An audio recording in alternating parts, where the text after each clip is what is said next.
पिता पुत्र पवित्र आत्मा के नाम पर आमीन। आज के वचन संत लूकास का सुसमाचार अध्याय 10 पद संख्या 1 से लेकर 12 से लिए हुए हैं। और आज के वचनों में हम लोग सुनते हैं कि प्रभु यीशु 72 शिष्यों को चुनते हैं और वो जहाँ पे खुद जाना चाहते थे वहाँ पे उन्हें दो दो कर भेजते हैं। और जाने से पहले उन्होंने अपने शिष्यों से कहा था कि मैं तुम्हें भेड़ियों के बीच में एक भेड़ की तरह भेज रहा हूँ। कहने का मतलब प्रभु यीशु का जो मिशन था वो कोई आसान मिशन नहीं था, वो दुख और चुनौतियों से भरा हुआ मिशन था। इसलिए प्रभु यीशु ने उन्हें कहा था कि मैं तुम्हें भेड़ियों के बीच में एक भेड़ की तरह भेजता हूँ। लेकिन प्रभु यीशु का वचन हमें आश्वासन देता है, दिलासा देता है। संत मत्ती का सुसमाचार अध्याय 28 पद संख्या 20 में हम लोग सुनते हैं, उन्होंने कहा था अपने शिष्यों से, मैं तुम्हारे साथ दुनिया के अंत तक रहूंगा। जब हम प्रभु यीशु के नाम पर मिशन के लिए चलते, मिशन के लिए जाते, तो प्रभु यीशु हमारे साथ होता है। आज हमें विश्वास और भरोसा करना है उनके ऊपर। और इसीलिए प्रभु यीशु ने शिष्यों से यह भी कहा था कि आप जब मिशन के लिए जाते हो तो साथ में कुछ भी मत लेके जाना। आज हमारे जीवन में आज प्रभु यीशु पे विश्वास और भरोसा आज हमें बढ़ाना है, आज इसमें आज हमें आगे बढ़ना है। और इसीलिए प्रभु यीशु ने अपने शिष्यों से कहा था कि आप साथ में कुछ भी मत लेके जाओ। लेकिन आज हम देखते हैं कि प्रभु यीशु के नाम पर बहुत सारे लोग अपने खुद के साम्राज्य की स्थापना करते हैं। हर कोई अपने नाम प्रतिष्ठा के पीछे पड़ा हुआ है, धन दौलत के पीछे पड़ा हुआ है। ये ईश्वर का राज्य नहीं है। ईश्वर के राज की स्थापना करने का मतलब, ईश्वर के राज का प्रचार करने का मतलब प्रेम, दया, शांति और सत्य का प्रचार करने के लिए प्रभु यीशु ने अपने शिष्यों को भेजा था। और इसीलिए प्रभु यीशु ने उन्हें कहा कि आप जहां भी जाओगे उस घर में, उस गांव में आप कहिए कि ईश्वर की शांति आपके साथ हो।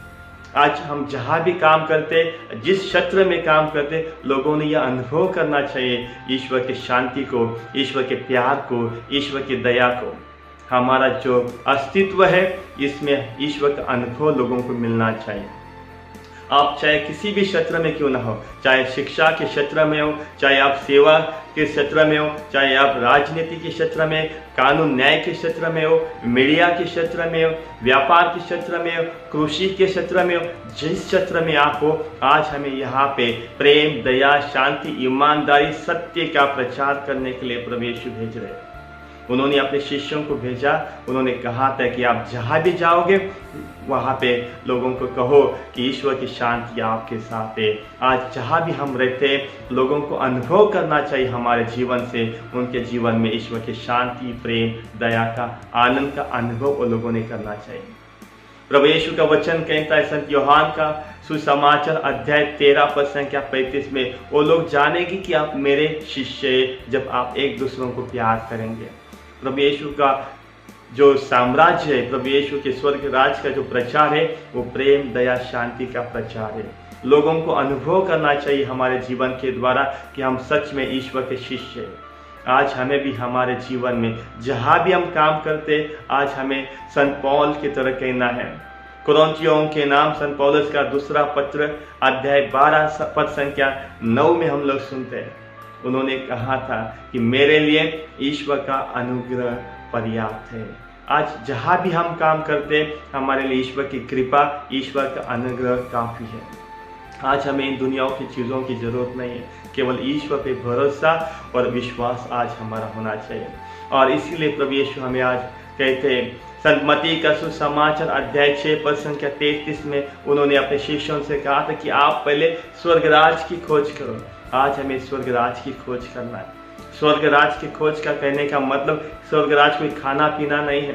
संत पौल का रोमियों के नाम जो पत्र अध्याय 14 पद संख्या 17 में हम लोग सुनते हैं, संत पौल कहते हैं स्वर्गराज का मतलब कोई खाना पीना नहीं, बल्कि प्रेम, शांति और आनंद जो हमें पवित्र आत्मा से मिलता है, वो है ईश्वर का राज है, वो स्वर्गराज है। आज प्रभु यीशु हमें अपना खुद का साम्राज्य प्रस्थापित करने के लिए नहीं, खुद का नाम प्रतिष्ठा धन दौलत कमाने के लिए प्रभु यीशु के नाम पर ये करने के लिए नहीं भेज रहे। आज हमें ईश्वर के राज को प्रचार करने के लिए प्रभु यीशु भेजते। तो चलिए हमें प्रेम दया शांति की राह पे चलकर लोगों को आज इनमें बढ़ाने के लिए, इनमें बुलाने के लिए प्रभु यीशु बुलाते हैं, जहाँ पे ईश्वर का राज है। तो इन सब वचनों के लिए हम ईश्वर को धन्यवाद देते, ईश्वर की स्तुति और महिमा करते। पिता पुत्र पवित्र आत्मा की बड़ाई होवे, जैसे वो आदि में के अनंत काल तक सदा रहेगी। आमीन।